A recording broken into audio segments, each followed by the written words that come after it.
చిరంజీవి గారు.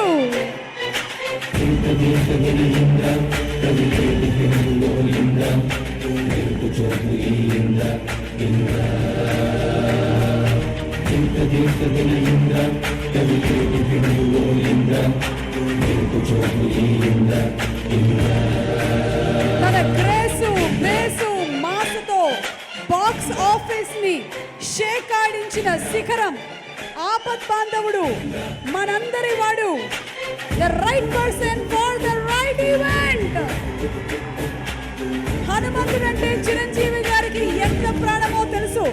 అలాంటిది ఈ రోజు హనుమాన్ ప్రీ రిలీజ్ ఉత్సవానికి విచ్చేసినటువంటి చిరంజీవి గారు, the right person for the right event. I think Niranjan Reddy గారు, Prasanth Varma, KK Sajja, everybody must be super happy ఆయన ఈ ఈవెంట్కి వచ్చినందుకు.